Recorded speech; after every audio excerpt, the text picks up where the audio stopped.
I absolutely love walking up under a large tree and looking straight up and seeing how naturally its branches grow and grow over time, which ones die off, that true age, to be able to see it, where I feel like someone who didn't necessarily study bonsai, they get into that, what's commercially beautiful.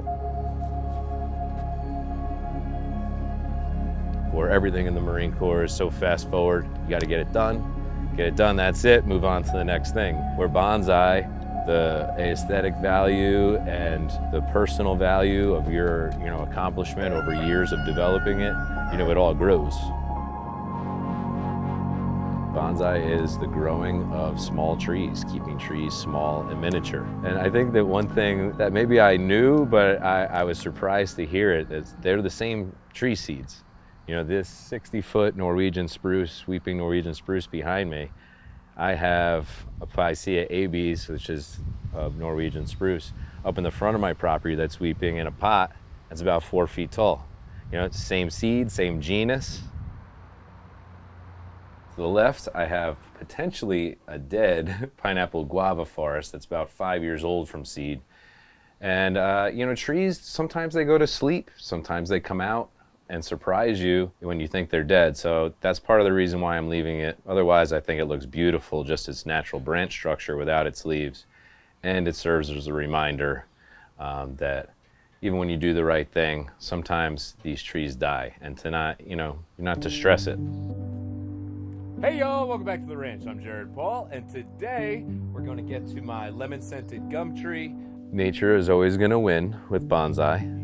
So you can't trick it, you can't fool it. We could try to manipulate the growth, but if you have a big leaf tree and it's a fast grower, a hardy tree, it's always going to be like that. If you start from seed and you see some of your trees are predispositioned to grow really big, let them grow really big, take the little ones and grow bonsai with them. Go with the flow. I was right, this is probably why it's not growing nicely. So what I'll do is I'll rake some of this soil just so I could use it as a bottom layer. So this is the room that we classify as the plant room. It's the only room that can safely keep Stella out.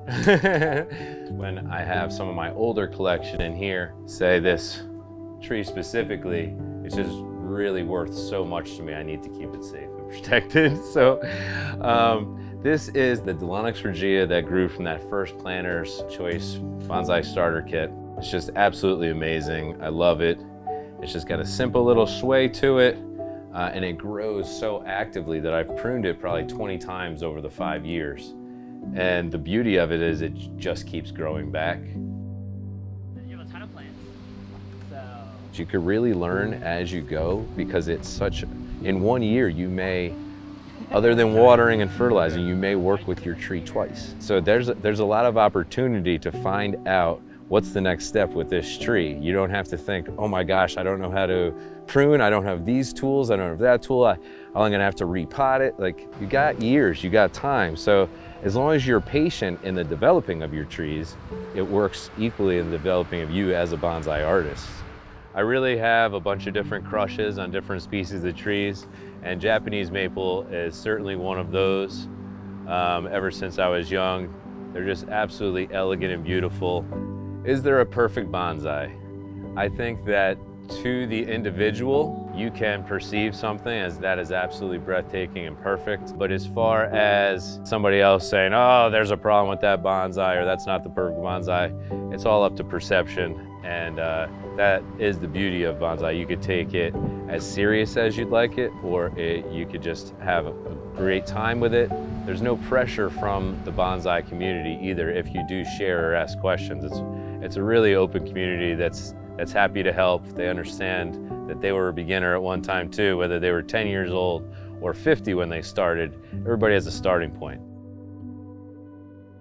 Well, interacting with the plant community and the bonsai community has been outstanding for me. And so I have a group of friends. I have a friend in Austria, Australia, Northern Ireland, my buddy up in Boston. It's great, especially with the availability of social media today. We talk on many different platforms. I have some I call my consigliere because he's been in bonsai longer than me, and I say, hey buddy, when you have a moment, and I shoot a question off to him, and I trust his judgment. I have some guys who ask my opinion, and then some of us, we talk about our families, our days, and we see each other's videos from time to time, and we comment on YouTube. Our relationship has just grown into a general friendship. And I think it really just the interest in bonsai and that mindset of wanting to grow things, and it really sets you up for other like-minded people. And it puts you, puts you out there with friends you never thought you'd have. Hey y'all, welcome. Hey y'all, welcome back to the ranch. I'm Jared Paul, and you know my daughter Francesca, or as I love to call her, Franny.